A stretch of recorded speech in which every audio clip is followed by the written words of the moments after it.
Hello friends and welcome. I'm Sarah Liz and I'm back with another quick card Monday. Today we're using card sketches.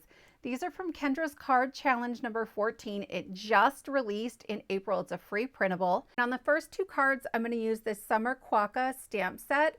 I'll use the umbrella on the first one and then the Hawaiian shirt guy on the second one. Then I'll use the happy summer word die with shadow. And I have a background panel that I already embossed. I'll tell you more about that later. But these two pieces that I'm laying on top are from this sketch, and I want to show you how to cut them.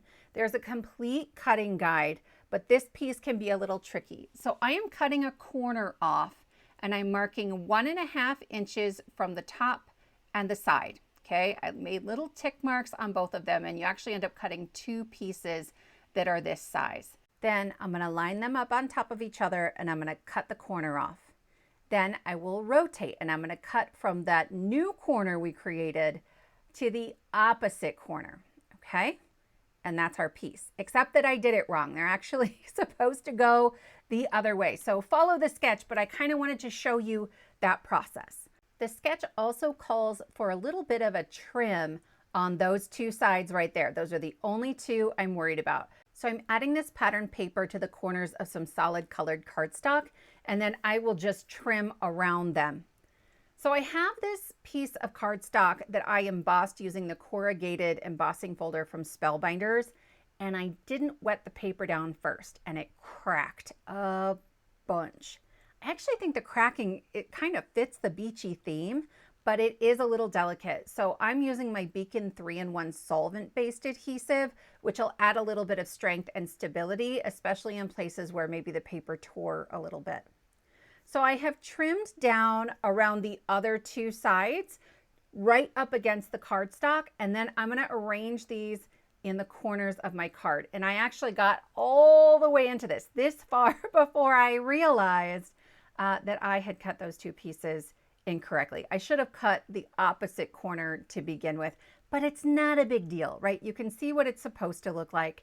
It only matters if you're planning on making all 15 cards from the sketches, because the leftover pieces will go on other sketches. If you're new to Kendra's card challenge, she puts out a free printable once a quarter that has 15 card sketches and a cutting guide where you can cut apart 6 pieces of 6x6 pattern paper with little to no waste to create those 15 cards. So that's kind of how all of that works.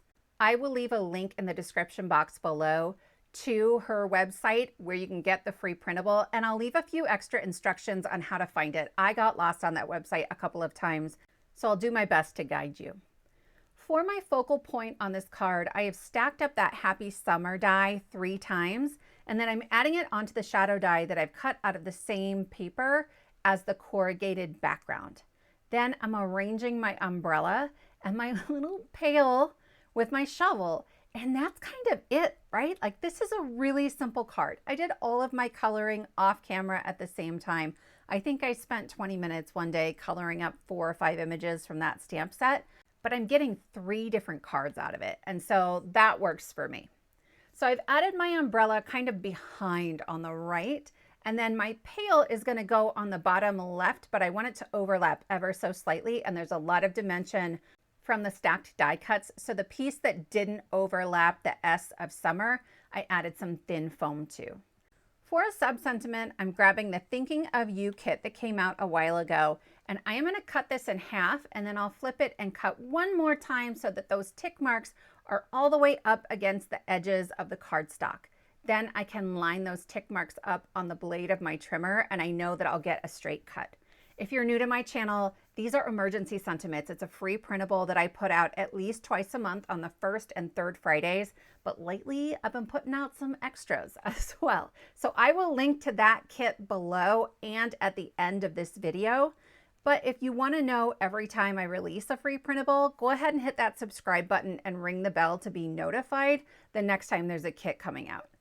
So I decided eventually that I wanted this on the front of the card instead of the inside, but I have 2 separate sentiments I'm playing with.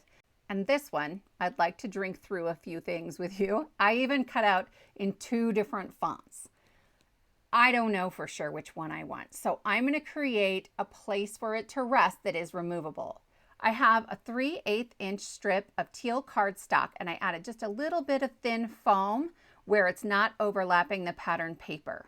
Then I can choose any of these, add a little removable adhesive, and I'll have a card that's functional and finished, but if I change my mind later, I can peel that right off and put a different one on there. So this is one of those ways that I like to stretch my stash. I love that Happy Summer is so versatile, and then I can choose later exactly what I want this card to be for. On this next card, I am going to take a bunch of liberties with the sketch. I'm terrible at following directions. The first card was sketch 1. This is sketch 7. And so far, we're on track. I have an A2 panel, that yellow piece, and I ran some white shimmer cardstock that measures 4 by 5 1/4 through my Flower Frenzy embossing folder, one of my all-time favorites. I wanted to add a little extra interest on this card panel so that it matched the ombre of the surfboard that our little Quokka is holding.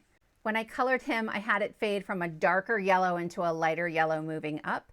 And it's pretty easy to duplicate that on the background panel because I only have to do the very bottom and halfway up the sides. Then instead of the little rectangles that go on the left and right side, I've grabbed this strip die. It's from Scrappiness, and it's called the Stitched Slimline Strips. They don't actually sell this one anymore. There are 4 different sizes here, but they do sell an A2 size of it. So I'll link that one, but you could use any strip dies. I just liked that there's that sort of stitched piece running through the center of it for some extra interest. You know I love my strip dies. Then this 3-inch square is from the sketch, but I left the top piece of pattern paper off because I wanted that sky in the background, and I had some pattern paper that already had some clouds on it. So I'm laying out the pieces I know for sure, but then I got kind of stuck. I wasn't sure what I wanted to do with my sentiment, so I am moving things all over the place. This is the Happy Birthday word with shadow die, again from Scrappiness, and I already had these cut and just hanging out in the back of the package because I didn't use them last time.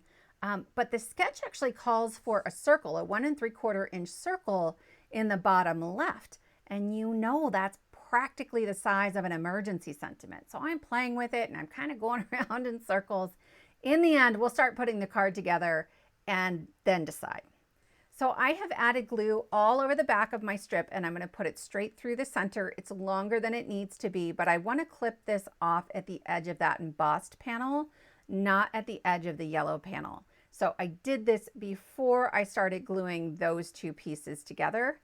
But from here, I can layer up the base pieces pretty easily.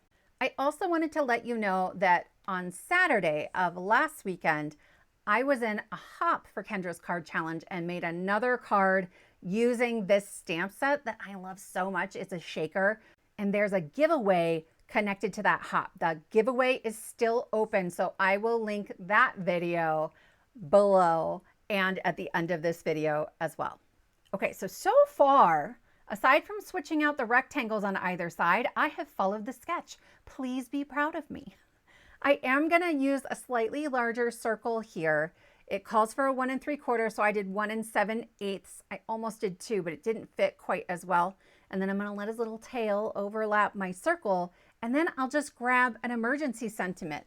This one says, "You're so cool, birthday boy." And I designed it really to be like a kid's sentiment, but I'm picturing my husband on the beach on vacation with his Hawaiian shirt and this cheeky, like, "You're so cool, birthday boy."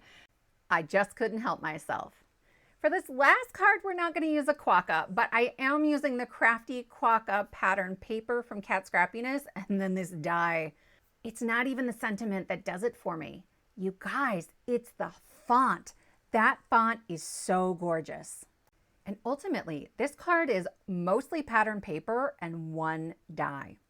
I am once again taking liberties with the sketch. This is sketch number 4, and instead of measuring that blue pattern paper, I just eyeballed it. And then here there's supposed to be 4 different strips of colored cardstock. I have 3, and I'm going to add teeny strips of white glitter cardstock in between the pattern papers. I like the look of that better. I feel like it looks a little cleaner. Yes, there are measurements, but really you can eyeball this card, my friends. You really, really can. And I'm using the U Rock die. I love the size of it. I love the font of it. But you could use any word die that you have, or you could create a little scene in the bottom right corner of this card. So here are my little strips. If you haven't seen it, I have a bin where I just have extra strips of cardstock. When I get down to the end of a piece, if I have just a skinny little piece left, especially with my specialty cardstock, I have a set of dies from scrapbook.com that I use to cut out a whole bunch of strips. Some of them, like that white glitter cardstock, I've also added double-sided adhesive to. I buy mine in a 4-inch roll from scrapbook.com. It's fairly inexpensive compared to like buying sheets of double-sided adhesive, and it's really great for some quick and easy cards. So I am going to be a little extra with this U Rock. It is truly the only fancy thing about this card, so I'm gonna stack it up a bunch. There's white shimmer cardstock on the top, and then I did a little bit of stacking off camera just so that you didn't have to watch it over and over again. But there are 3 layers of 120-pound cardstock and then 1 layer of 65-pound white shimmer cardstock. And you can see it is super thick. I love the texture of it. I love the shadow that it creates, and it fits beautifully on the shadow. Like, it's just a thin little shadow, and it cuts out some little pieces in the middle, so it doesn't feel like one giant blob of blue, and I love that. I will say I set the OCK in place when I went to put that R down just to make sure I got my margins right, but it's really easy to add the glue because the letters are so thick. Kat has a handful of word dies with this font. There's a Merry Christmas that is bananas, same font, so gorgeous. So I would take a look at that. Also, I didn't realize it when I was doing the voiceover for my last video. She has a ton of stuff. I think it's on clearance. So I will link you to just my favorite clearance pieces from her. Definitely worth checking out. My friends, that finishes up our 3 card projects for today. I would love to know which of these is your favorite. And then I will also show you here the card from the previous video. I hope you'll go check it out and hop along, enter the giveaway. I think it's super fun. Thank you so much for spending your time with me, and I will see you next time.